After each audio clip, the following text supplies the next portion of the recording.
Thank you all for being here, and thank you all for watching online. We are at Cedar Moon Wellness Collective in Pendleton, Oregon. And I just want to invite everyone to put your hand on your heart and take a breath.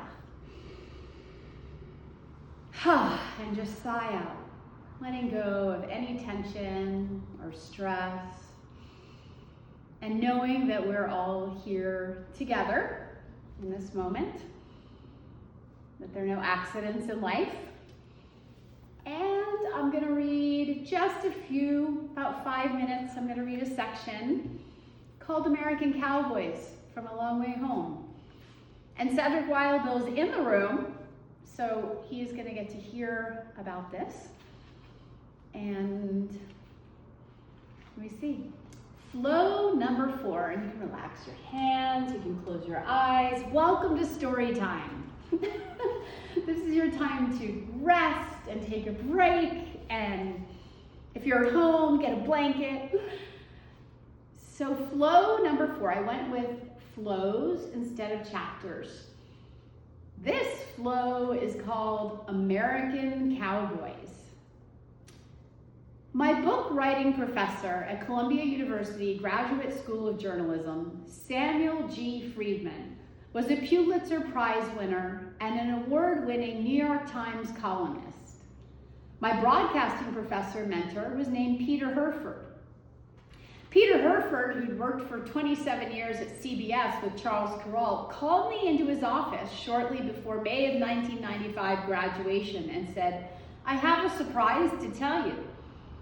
Professor Herford knew my story about leaving Texas Associated Press to move to the Umatilla Indian Reservation." Now remember, there's a whole story before this. I'm just reading a little segment of the book.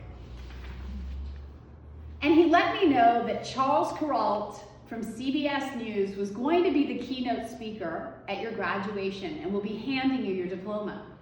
That was incredible news.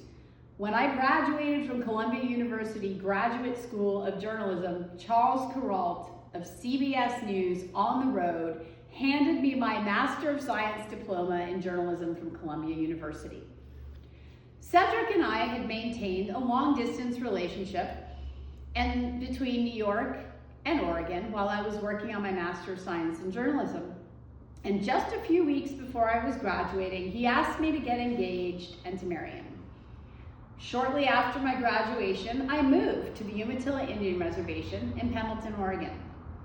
A professor at Columbia had said to our class, "Statistics show that if you don't do a documentary within 6 months of graduating, it's just never gonna happen." And he said, "Go manifest your story." When I arrived in Pendleton, Oregon, I told Cedric, we have a time frame of 6 months to be working on our documentary. Cedric had a degree in television production from Mount Hood Community College and had worked as a media coordinator for Boeing in Richland, Washington. Fate brought 2 people together who had a background in media to meet on a hot summer day at a mailbox on a country road. The big question that haunted us both was, what was the story we were going to tell? We wanted to co-produce, write, and direct a documentary together. And one day we were at the Pendleton Public Library. And in a pile of dust in the library, we saw a reel of film footage that said, 1911 Pendleton Roundup. The 3 biggest rodeos in the world are Cheyenne, Wyoming, Calgary, Canada, and the Pendleton Roundup in Pendleton, Oregon. The Pendleton Roundup is the only grass arena in America, and Native Americans come from all over the country. Cedric and I were in the basement of the public library, and the librarian showed us the scratchy, jittery old 1911 black and white film footage. And on the screen in the dimly lit basement appeared Jackson Sundown on a bucking bronc. Jackson Sundown was a Nez Perce tribal member who at the age of 53 became the first Native American to win the Classic Saddle Bronc Championship at the 1916 Roundup, after surviving the 1877 Nez Perce retreat with Chief Joseph. Then emerged on the screen George Fletcher, the first African American to compete for a world title in the Classic Saddle Bronc Championship.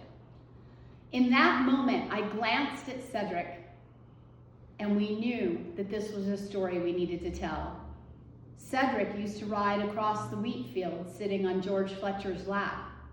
He would run the dogs under the fence to join George on the tractor. Cedric spent many hours sitting on George's trailer hearing stories that touched his heart forever. George Fletcher lived in a trailer on Tuttawilla Church Road on the Umatilla Indian Reservation at Cedric's grandparents' property. Together we raised our daughters and spent the next 23 years of our lives on that same land. Then the screen revealed John Spain, a European-American rodeo contestant who was also in the 1911 Pendleton Roundup Classic Saddle Bronc Championship. There were 3 men of 3 races competing for the world title. And from a pile of dust in the basement of a public library to the screen on the wall, this miraculous 1911 black and white footage was unraveling in front of us. Thank you. That is a segment of Flow 4 American Cowboys of my book, A Long Way Home.